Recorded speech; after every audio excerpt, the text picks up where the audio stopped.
Welcome everyone to today's tutorials. Today we are talking about acid, base and salt, and specifically Ka1, Ka2, Ka3. You could see that from the previous videos that we've actually watched, we realized that all what we are dealing with when we are finding the pH of a weak acid or a weak base, we are only given one dissociating constant, either Ka or Kb. There is nothing like Ka1, Ka2, Ka3. Now we are come to talk about the Ka1, Ka2, Ka3. We use Ka1, Ka2, Ka3 when we are talking about a polyprotic acid. Polyprotic acid means an acid that can release more than one hydrogen.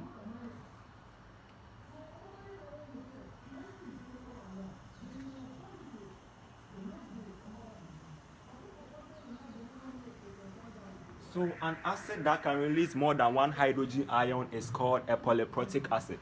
So example of polyprotic acid, we are having H3PO4, H2CO3. We are having H2S. There are a lot of the acid, and all these acids are polyprotic acid because they have more than one removable hydrogen ions. And if you are talking about H3PO4, you could realize that it can release maximum of 3 hydrogen ions, so 3H plus, and your PO4 3 minus. So this is for phosphoric acid. You can also have carbonic acid, releasing 2 of the hydrogen ions, and your CO3 2 minus. The same way you can also have your H2S. H2S, which is also an acid, can also release maximum of 2 hydrogen ions, and your S2 minus. So all these are polyprotic acid because they are capable of removing more than one hydrogen, or they are capable of releasing more than one hydrogen in a solution. So depending on this, because the Ka1, Ka2, Ka3 is associated with weak acid and weak bases, we therefore use Ka1, Ka2, Ka3. Now you could realize that from the slides that you guys are using, specifically, there is no way your Ka2 will be greater than your Ka1. So Ka1 is greater than Ka2, and Ka2 is also greater than Ka3. So this is the trend. And now the reason why we are having Ka1 to be greater than Ka2 and Ka2 to be greater than Ka3, it's because the first hydrogen of a polyprotic acid is very easy to be removed. For instance, H3PO4. H3PO4 is very easy to remove the first hydrogen, giving you H2PO4 minus. This is very easy to remove, but looking at the successive hydrogens, the second hydrogen, it is quite difficult to remove because of some factors. Examples of these factors is electronegativity. Removing the second hydrogen, which is H2PO4 minus, giving you HPO4 2 minus and your hydrogen. Remember that this hydrogen is very difficult to remove because of some factors. Remember that if you are having a more negative charge, it is very difficult to remove a proton which is also a positively charged. Remember that positive and negative, they are actually having something in common. They attract, right? They don't repel. So if you are having a negative and a positive, it's very difficult to remove the hydrogen ion, the second hydrogen. But if it's a neutral molecule such as the H3PO4, then it's very easy to remove the first hydrogen. That is why our Ka1 is greater than our Ka2, and our Ka2 is also greater than Ka3. Remember, usually when they give you a polyprotic acid and they ask you to find the pH, and they give you only Ka1, then note that the Ka2 is not, or the Ka3 and the Ka2 is not contributing much. For that matter, whether you use your Ka1 only or you use the 3 of them or both of them, you are still going to get a pH being the same value. So now let's try and delve into a question where we are going to use Ka1, Ka2, Ka3. But before that, I want you two guys to look at something that is very important here. When and why do we use Ka1, Ka2, Ka3? Remember that Ka especially, which is the dissociating the acid dissociating constant is just a value that determines the amount of H plus ions that can be released by a particular weak acid. Same thing applies to Kb. When you are talking about weak bases, it talks about the amount of OH minus that can be released by a particular weak base. So we use Ka1 especially when we are finding the pH of a weak acid, but we can also use Ka2. When do we use the Ka2? We use Ka2 when the Ka1 and Ka2, the difference is less than or equal to 1000. How do you find the difference? You just take Ka1 divided by Ka2. If you are having something that is less than or equal to 10 raised to the power 3, then this means that you are supposed to use your Ka2 also in your calculation. Using Ka2 also in your calculation, we are going to talk more about it, and it will show you why we should use Ka2 if only the difference is less than or equal to 1000. So now let's try and delve into a question where we are asked to find the pH of vitamin C. And this vitamin C, you realize that the Ka1 and the Ka2, there's a vast difference. It's more than 1000, so there's no need for us to even use Ka2. After all, if you use Ka2, you are still going to get the same value for your pH. Right, so let's look at this particular question. The question I was talking about, that they say you should find the pH of a 0.028 molar of vitamin C. This is the formula for vitamin C. So looking at the formula, you can realize that this hydrogen, these two hydrogens are capable of being removed by this vitamin C. And you know that vitamin C is also called ascorbic acid, so definitely it's an acid. Hence, because it can release maximum of 2 hydrogens, then we call this one a diprotic. Even though it's an example of a polyprotic, it's a diprotic acid because it can release only 2 protons or 2 hydrogen ions. So now let's start. Before we start, they say we should find the pH. We have been given Ka1, Ka2. Ask yourself, Ka1 and Ka2, which one are you going to use? Should you include the Ka2 also in your calculation, or should you ignore it? No. If we should ignore it, then what are you supposed to do? Let's find the difference between Ka1 and Ka2. So our Ka1 divided by our Ka2. And you realize that with this, you are having 10 raised to the power negative 5 and 10 raised to the power negative 12. The difference is more than what? 10 raised to the power 3, which is around 10 raised to the power 7 also. So there is no need for you to even use your Ka2, because if you use your Ka2, you are still going to get a value which is what? The same thing as your pH when you use only Ka1 in your calculation. So now let's try and do it. Doing it, because you are dealing with only Ka1, we start by writing our equation. Now removing 1 hydrogen, this is what you are going to get. You are going to get H plus and HC6O6 H6. It's still the same thing. Once we've removed this hydrogen ion, you are going to have a negative charge and you are going to have a positive base, so that when you combine them back, you are still going to get a neutral molecule. Now, using our ICE table, I hope you all know how to draw the ICE table. If you don't know how to draw the ICE table, let me use this opportunity to draw it so that you have a fair idea about the ICE table.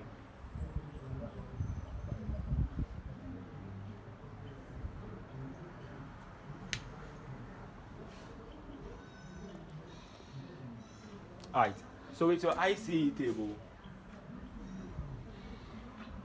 you are going to have your ions that are in the aqueous solution. And unfortunately, we didn't react it with water, but it's still producing our H plus. So our ICE table, you're having our I, C, and E. Remember that this one stands for initial. Initial means before the reaction proceeds, before this particular acid releases the H plus ions.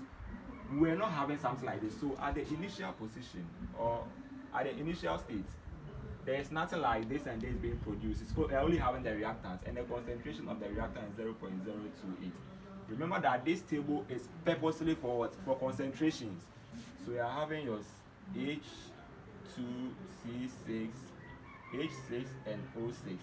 Here you are having your H plus, you are having your HC6, O6, H6 minus.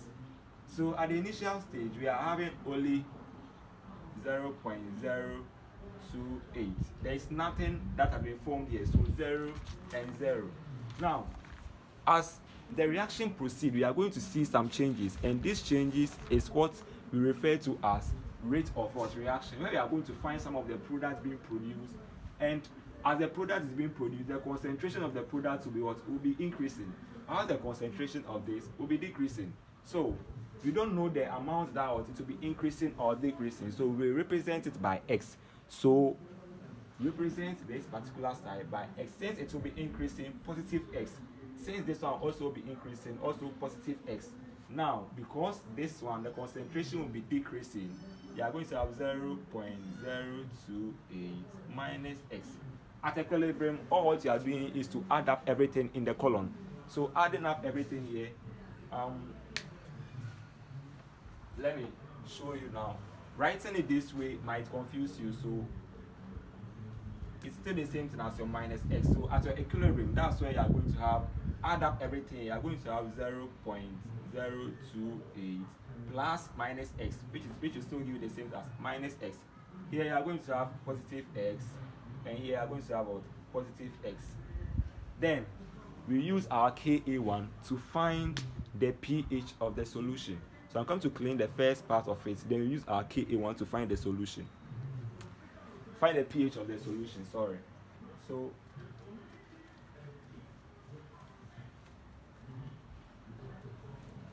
now, from this table, we realize that our Ka, our expression for our Ka1 is equal to the product of the concentration of the product, which is HC6H6O6 minus NH plus divided by concentration of the acid itself, which is the weak acid, H2C6H6O6. The concentration at equilibrium is what you are coming to represent there, which is which is x times x divided by 0.028 minus x. Are you okay? Then you know our Ka1 value. Our Ka1 value is 8 times 10 with the power negative 4 or negative 5, right? So 8 times 10 with the power negative 5. Then we find the value of x. Now you can use quadratic equation and find the value of x. But you can also ignore the value of minus x by writing or giving the assumption that x is very small. For that matter, 0.028 minus x is still the same thing as 0.028. Remember that before you do this assumption, you have to check out for your percent ionization and know that the assumption you are making is right or wrong. You can't just assume this and just move on with your calculation without checking the percent ionization. I've already discussed the percent ionization with you already, so if you're not getting anything clear, try and go back to my previous video and watch it very well and carefully. You are going to understand the percent ionization. So after assuming this, then our x squared will be equal to K1. So Ka1 times our 0.028. To find x, our x will be equal to the square root of Ka, which is 8 times 10 with the power negative 5 times 0.028. With this, we can find the value of x. Now the value of x is giving us 1.26 times 10 to the power negative 4. So 1.26 times 10 to the power negative 4 molar. And that is the concentration of the H plus ions. So the concentration of the H plus is 1.26 times 10 to the power negative 4 molar. The question said find the pH of the solution. So finding the pH of the solution, we know that the formula for pH is giving us pH is equal to negative logarithm of the concentration of H plus, which is also giving us negative logarithm of 1.26 times 10 to the power negative 4. So our pH will now be equal to 3.899, which is approximately 3.8 So this one will be our pH of the solution when you dissolve 0.028 molar of ascorbic acid or vitamin C into your solution, and they ask to find the pH. This is how you are going to go by it. Remember that you can also write your reaction this way. You can also write your reaction by reacting it with water, giving you H2C6H6O6 plus H2O. After all, it's still going to release H plus because it is an acid, bromelloric acid, proton donor. So you are going to get your HC6H6O6 minus plus your H3O plus. Remember that I've already discussed it with you that H3O plus is the same thing as H plus, just that this one is called hydronium ion and the other one is called proton. Hydronium ion and proton, they are still the same thing. Alright, so now let's try and look at a question here. Looking at this particular question, you are going to realize that your Ka1 and your Ka2, the difference is less than or equal to 1000. So this means that you have to include your Ka2 also in your calculation. When you check Ka2 and Ka3, the difference between Ka2 and Ka3 is more than 1000. So we are not going to use Ka3 in our calculation. Now the question is, find the pH of citric acid with the formula H3C6H5O7 with a concentration of 0.069, given the following Ka values. They are asking you to find the pH of the solution. So this means that the contribution of the second hydrogen from this citric acid will also add up to the pH, making it more acidic. So there is no way you should include Ka2. Now, to start with, let's try and write the first dissociating constant for your citric acid. Removing one hydrogen,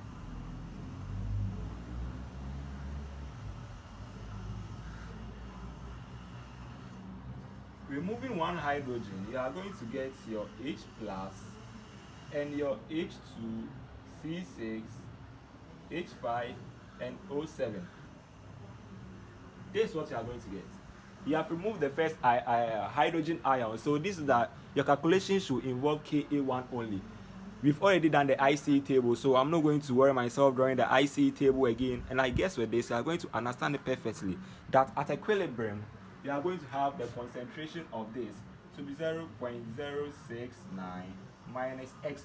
As the concentration of this will be X, and the concentration of this will also be X. So using our Ka1 will be equal to 7.4 times 10 exponent negative 4 is equal to your x squared divided by your 0.069 minus x. Now, using the percent ionization, you don't need to ignore or you don't need to make the assumption that 0.069 minus x is the same thing as 0.069. This time around, if you make this assumption, you are going to get your answer wrong because your percent ionization is more than 5%. So if it's more than 5%, you have to use the quadratic equation. So let me solve. I intentionally brought this question up so that you know how to go by the other way around when you are solving the quadratic equation. So with the quadratic equation, I'm going to cross multiply. You are going to get x squared is equal to 7.4 times 10 raised to the power negative 4, bracket open, your 0.069 minus x. And using your quadratic formula, x squared minus your 7.4 times 10 exponent minus 4x plus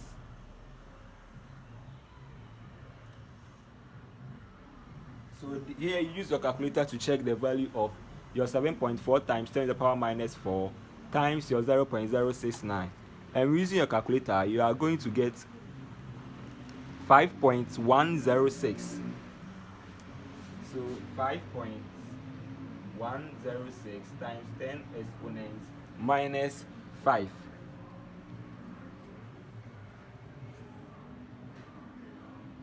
is equal to 0. Now from here, you do your simple calculation I think here will be positive rather. So this side will be positive, and this side will be negative because you brought everything what to the other side of the equation. So everything will change. If it is positive, it will become negative. It is negative, it will become positive. Then you find the value of x using your quadratic equation, and you find the value of x with your calculator. Yes, you are going to realize that a positive value and a negative value. We don't have negative concentrations here. We are not dealing with rate of reaction, so we don't have negative concentration. But we are dealing with acid, base, and salt. So we take the positive side of it, and the positive side is giving us 6.78 times 10 to the power negative 3.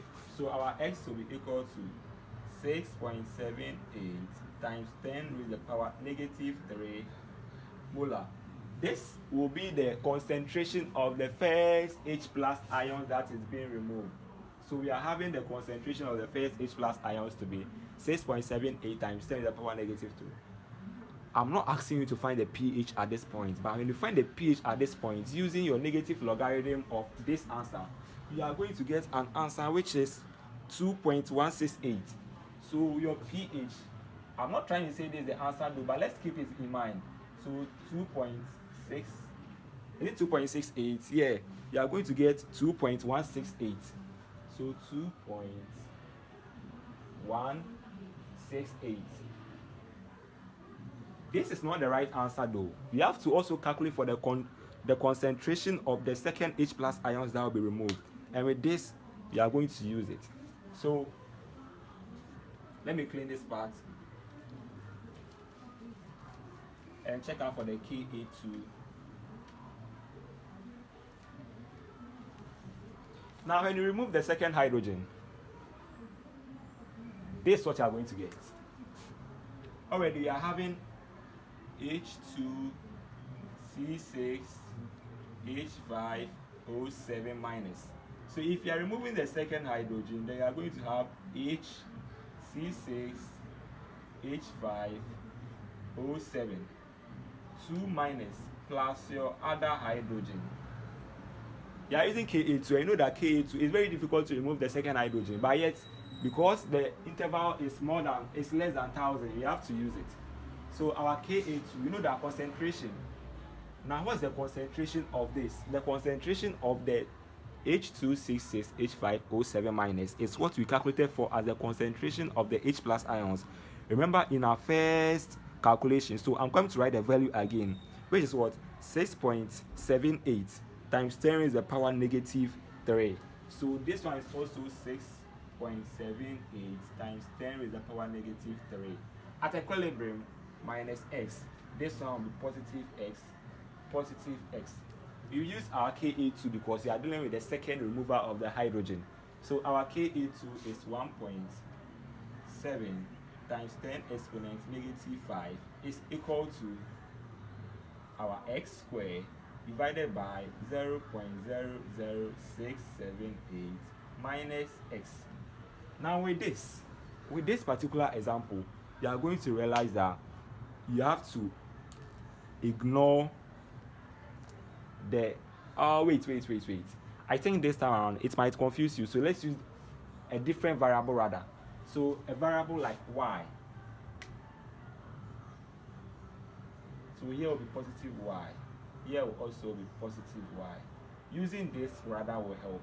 So y squared and y. So that you know that you are talking about another thing instead of the same x that we found earlier, because we've already found for x. Now we have to ignore the minus x. We have to use the assumption 0.00678 minus x is equal to 0.00678. This is because minus y. I don't know why the x is actually on my.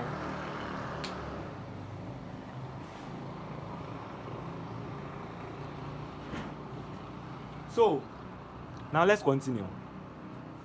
We are ignoring it because our percent ionization is less than 5%. So ignoring it, then we are going to have our value of y to be equal to 3 points. I'm using my calculator to check it out. So the value of y will be equal to 3.395 times 10 exponent negative 4. So the value of y will be equal to 3.395 times 10 exponent negative 4 molar. So this is the concentration of the second hydrogen ions that has been produced. So it's the same as the concentration of this. Now, if they ask you to find the concentration of HC6H5O72-, it's still the concentration as the y that you've calculated for.